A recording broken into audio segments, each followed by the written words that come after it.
নমস্কার, কেমন আছেন সবাই? আশা করি আপনারা সবাই অনেক ভালো আছেন। আমার নতুন একটি মিনি ব্লগে আপনাদের আরও একবার স্বাগত জানাই। আজকে সকাল সকাল আমি উঠে আগে ঘরটা সুন্দর করে ঝাড়ু দিয়ে তারপরে আমি করে নিয়েছিলাম স্নানটা।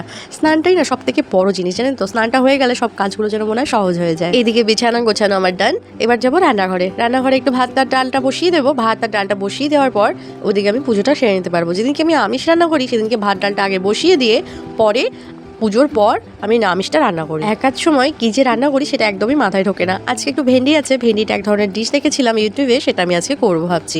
আর তার সাথে ভাবছি একটু ডিম করবো। ডিমটা না নেই, এখন ব্লিঙ্কিটে একটু পরে অর্ডার দেবো, সেটাই চলে আসবে, তখন আমি রান্না করবো। আজকে একটু ফুলকপি আছে, তার মধ্যে আছে একটু আলু, ফুলকপি আলু আর ডিম দিয়ে সুন্দর করে ঝোল করে নেবো। তার আগে আপনাদের আমার এই গার্ডেনটা দেখায়। গার্ডেনটা কি দারুণ লাগছে না বলুন? তার মধ্যে এখনও অনেক কাজ বাকি আছে, সেগুলো যে ঠিক কবে হবে ঠিক জানি না, টুকটুক করে করছি। আর কি পরিমাণে মেঘ করেছে দেখুন বাইরেটা, আর এই গাছটা তো একেবারে ঝুপড়ি হয়ে গেছে।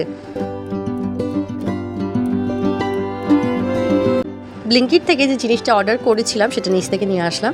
এবারের মধ্যে টুকটাক খুব একটা জিনিস অর্ডার করিনি, টুকটাক জিনিস অর্ডার করেছি। একটু দই অর্ডার করেছিলাম, দুধের প্যাকেট, একটু চিজ। আর আগের দিন যে আপনাদের বানিয়ে দেখিয়েছিলাম না পিৎজা বেস দিয়ে, খুব সুন্দর করে পিৎজাটা তৈরি হয়েছিল, সত্যিই খুব সুন্দর লাগছিল খেতে। আর এই দেখুন এই যে ডিমের ক্যারেটটা, এখন এই ব্লিঙ্কিটের জন্য বিভিন্ন রকমের ডিমটা মানে প্রোটিন এই যুক্ত ডিম পাওয়া যায়। আর এটা বেশ ভালো, বেশি একটা দাম না, কিন্তু বেশ ঠিকই আছে। এখন তো এখানে ডিমের দামটা বেশি, কিন্তু সেই হিসেবে ঠিকই আছে। আর একটু করেছিলাম আচার, একটু লঙ্কার আচার, কিন্তু বাড়িতে থাকলে বেশ ভালোই লাগে, কিন্তু আচারের মধ্যে এখন ওটাই বেশ ভালো। আর একটু বিরিয়ানি মশলাটা নিয়েছিলাম, আর দুধের প্যাকেট, এই টুকটাক জিনিসপত্র। চলুন হাতটা ধুয়ে এবার পুজোটা দিয়ে নিই।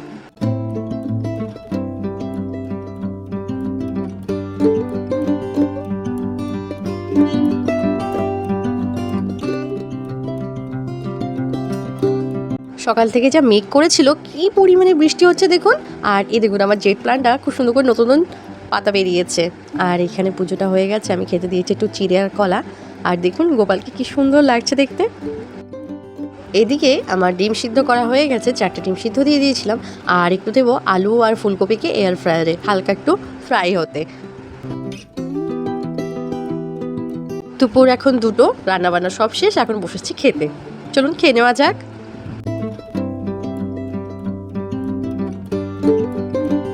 এখন বিকেল 6:30 মতন বাজে। আমি আর সীতা বেরিয়েছি একটু হাঁটতে।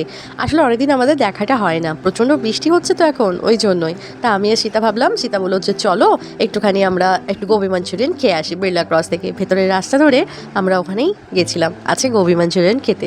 বেশ কিন্তু ভালো লাগে জানেন তো। এই ড্রিঙ্কটা কে কে খেয়েছেন আপনারা একবার জানাবেন, কারণ এই ড্রিঙ্কটা অনেক রকম ফ্লেভারে পাওয়া যায়, একটা জলের মতনই কিন্তু হালকা হালকা মিষ্টিও থাকে, খেতে কিন্তু বেশ ভালো লাগে। তাহলে আজকে ব্লগটা আমি এখানেই শেষ করছি। ভালো লাগলে অবশ্যই করে লাইক, শেয়ার আর সাবস্ক্রাইব করতে একদম ভুলবেন না। জানাবেন কেমন হচ্ছে ব্লগটি। ধন্যবাদ সবাইকে, ভালো থাকবেন সবাই।